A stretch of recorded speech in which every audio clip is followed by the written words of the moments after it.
Gold trusted gold buyers మీరు తాకట్టు పెట్టిన బంగారాన్ని విడిపించి ఈ రోజు ఉన్న మార్కెట్ ధరకు కొనబడను.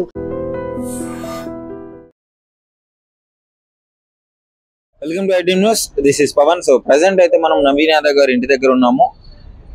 జూబ్లీ హిల్స్ ఉప ఎన్నికల ఓట్లు అయితే ఈవీఎంస్ అయితే ఆ ఓట్ల లెక్కింపు అయితే కొనసాగుతుంది. దాదాపు 407 బూతులు ఏర్పాటు చేసిన ఈ పోలింగ్ లో 4 లక్షల ఓట్లు అయితే దాదాపు 49-48% అయితే ఓట్ల పర్సంటేజ్ అయితే నమోదైనట్టు తెలుస్తుంది. కానీ ఇక్కడ చూసుకున్నట్లయితే ఫస్ట్ అయితే షేక్పేట్ డివిజన్ ని లెక్క పెట్టడం స్టార్ట్ అయింది. సో షేక్పేట్ లో దాదాపు 2 రౌండ్లు అయితే రిజల్ట్ రాబోతుంది. ఇంకో 20 నిమిషాల్లో అయితే షేక్పేట్ డివిజన్ నుంచి ఎవరు ఆధిక్యంలో ఉన్నారు అనే విషయం అయితే మనకు బయటికి తెలిసే అవకాశం ఉంది. ఇక్కడ కాంగ్రెస్ నాయకులు కావచ్చు, నవీన్ యాదవ్ గారు అనుచరులు కావచ్చు, వాళ్ళు ఇప్పుడే ఫిక్స్ అయిపోయారు. గెలుపు మాదే 45,000 మెజారిటీతో మేము గెలుస్తామని చెప్పేసి వాళ్ళు ధీమా వ్యక్తం చేయడం జరుగుతుంది. అదేవిధంగా మాగంటి సునీత గారు కూడా మేము సైలెంట్ ఓట్లు పడ్డాయి, వాళ్ళు ఏం చేసినా సరే డెఫినెట్లీ గెలుపు మాదే, వాళ్ళు బయటకు వచ్చి ప్రజలు చెప్పుకోలేకపోతున్నారు, గెలుపు మేము గెలుస్తాము, మాకు మెజారిటీ రాకపోయినా అంతగా ఏం లేదు, మెజారిటీ రాకపోయినా మేమే గెలుస్తాము, చిన్న ఆదికి ఒక్క ఓటుతో గెలిపితేనే మేము గెలుస్తామన్న కాన్ఫిడెన్స్ అయితే ఇక్కడ బీఆర్ఎస్ నేతల దగ్గర కనిపిస్తుంది. అదేవిధంగా బీజేపీకి అనుకున్న స్థాయిలో ఇక్కడ ఓటింగ్ పడలేదనే చెప్పుకోవాలి. అన్ని సర్వేలు చూసుకున్నట్లయితే సర్వేలన్నీ కేకే సర్వే మాత్రము బీఆర్ఎస్ కి సపోర్ట్ చేయగా మిగతా సర్వేలన్నీ కాంగ్రెస్ కి ఎగ్జిట్ పోల్ సర్వేలు అనేది చెప్తుంది. మరి చూడాలి. ప్రస్తుతం అయితే ప్రతి ఒక్కరు కార్యకర్తలు అందరూ అయితే ధీమా వ్యక్తం చేస్తున్నారు, మా పార్టీ గెలుస్తుందంటే మా పార్టీ గెలుస్తుందని చెప్పేసి ప్రతి ఒక్కరు చెప్పడం జరుగుతుంది.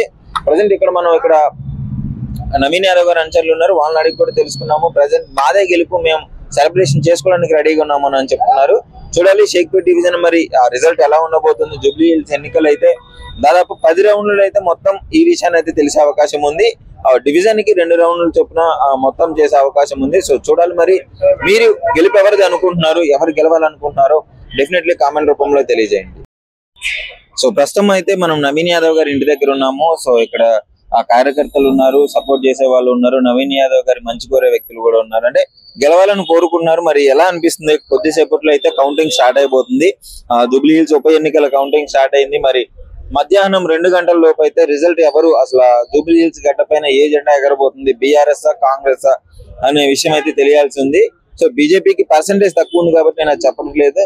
సో ప్రెసెంట్ అయితే ఇక్కడ ఉన్నారు, మరి అడిగి తెలుసుకుందాము. నమస్కారం అండి. నమస్తే. ఎలా ఉంది సార్? మరి కొద్దిసేపట్లో కౌంటింగ్, టెన్షన్ ఏమన్నా ఉందా, గెలుస్తాడా లేదా అని? గెలుస్తాడని మాకు ఎప్పుడో తెలుసు. అధికారికంగా గెలుపు అనేది ధృవీకరణ పత్రం రావాలి కాబట్టి దానికోసమే వెయిట్ చేస్తున్నాం. దాదాపుగా 15,000 ప్లస్ గెలుస్తాము. చూడాలి, అఫీషియల్ డిక్లరేషన్ కోసం వెయిటింగ్ అంతే. మాగంటి సునీత గారు మాట్లాడుతూ వాళ్ళు రౌడీజం చేసి ఓట్లు వేయించుకొని వాళ్ళు ఎంత చేసినా కానీ గెలుపు మాదే, సైలెంట్ ఓటింగ్ బీఆర్ఎస్ కి పడింది అని చెప్పేసి అని చెప్పడం జరుగుతుంది కదా. నవీన్ యాదవ్ గారి అభ్యర్థిత్వం ఖరారు చేసినప్పటి నుంచి వాళ్ళన్న ఒకటే ఒక స్లోగన్, రౌడీజం రౌడీజం. ఎలక్షన్ అయ్యే వరకు చూసారు, రౌడీజం అంటే ఏ ఒక్క పోలీస్ కేసు కానీ ఎక్కడ కూడా చాలా సాఫీగా జరిగిన ఎలక్షన్ సందర్భం ఇది. కానీ వాళ్ళు నిరాధారమైన ఆరోపణలు చేసి క్యాడర్ ని డిస్టర్బ్ చేసే క్రమంలో ఉన్నారే తప్ప వాళ్ళ ఆరోపణలు అసలు పసనే లేదు. ఏమంటారు మరి? వాళ్ళు కూడా మేము డెఫినెట్లీ మెజారిటీ ఎంతగా రాకపోయినా గెలుపు అయితే కన్ఫర్మ్ అని మాగంటి సునీత గారు మార్నింగ్ చెప్పడం జరిగింది. తప్పులేదు, ఎవరికి వాళ్ళు గెలుస్తామన్న ఆశ వాళ్ళకు ఉంటది. కానీ మాకున్న ఈక్వేషన్స్ కానీ మాకున్న స్టాటిస్టిక్స్ కానీ కాంగ్రెస్ పార్టీ సంక్షేమ పథకాలు ఇవన్నీ కూడా మాకు చాలా గట్టిగా ఉంది. అది కాకుండా క్యాండిడేట్ కూడా మాకు అదనపు అసెట్ మాకు. సో ఖచ్చితంగా గెలుస్తాడు అన్న 100% ఆశ మీద ఉన్నాం మేము. దాంట్లో ఎటువంటి అంత నమ్మకం ఏంటి అంటే ఏ స్ట్రాటజీ ప్రకారం, ఏ లెక్కల ప్రకారం ఇట్లా చెప్తున్నారు? మీరు 2 ఏళ్ళని చూస్తున్నారు. రేవంత్ రెడ్డి గారి పరిపాలన కానివ్వండి, కాంగ్రెస్ పార్టీ ప్రవేశపెడుతున్న పథకాలు ఏదైనా కూడా పార్టీకి కొద్దిగా అసెట్ అది.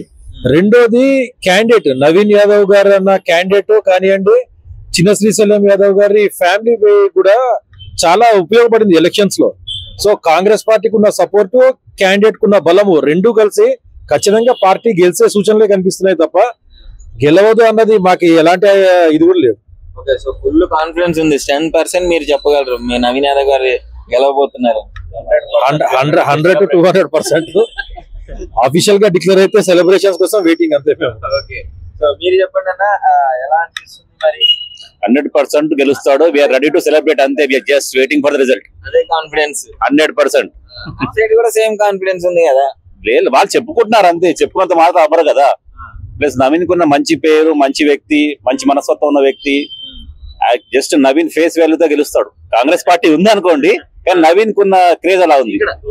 లోకల్ వ్యక్తి కదా. అంటే నవీన్ గారి ప్లస్ పాయింట్స్ ఏమనుకుంటున్నారు మీరు ఇక్కడ గెలవడానికి గల కారణం ఇంటే ఏ కారణాలు అని ఏం చెప్తారు? ఆయన ప్రజల మనిషి, ప్రతిసారి ప్రజల కోసం కృషి చేసే మనిషి. ఎక్కడ ఏ ప్రాబ్లం ఉన్నా ఫస్ట్ వాళ్ళపై పవర్ లో ఉన్నా లేకున్నా సరే ఫస్ట్ ప్రజలకు వెళ్ళి హెల్ప్ చేస్తాడు అతను. ఆ కాన్ఫిడెన్స్ తోటే నవీన్ మాకు మంచి చేస్తాడు, ఇంకా పవర్ లో తెస్తే ఇంకా మంచి చేస్తాడనే ఉద్దేశంతో అతన్ని ఖచ్చితంగా గెలిపిస్తారు ప్రజలు. ఎలా ప్లాన్ చేశారు? సెలబ్రేషన్స్ అన్ని ఎలా ఉన్నాయి అది చూడండి మీరు, జస్ట్ వాచ్. నిజంగా ప్రస్తుతం ఉన్నటువంటి సమాజం దేనికి ప్రయారిటీ ఇస్తుంది? ఆర్థిక సంబంధాల చుట్టూ మాత్రమే తిరుగుతోంది. మళ్ళీ ఎన్నికలంగానే చాలా విరక్తి కలుగుతున్నాం. మంచి అనిపిస్తుంది కదా, లేడీస్ కూడా ఛాలెంజింగ్ జాబ్స్ చేసినప్పుడు చాలా బాగుంటది. ట్రాఫిక్ అసిస్టెంట్స్ గా నియమించిన ట్రాన్స్జెండర్స్ అందరితో సాల్యూట్ చేయించుకుంటున్నారు. ఫుడ్ డెలివరీ ఇవ్వటానికి వెళ్ళినటువంటి డెలివరీ బాయ్ అనిల్ పై కళ్ళ ముందు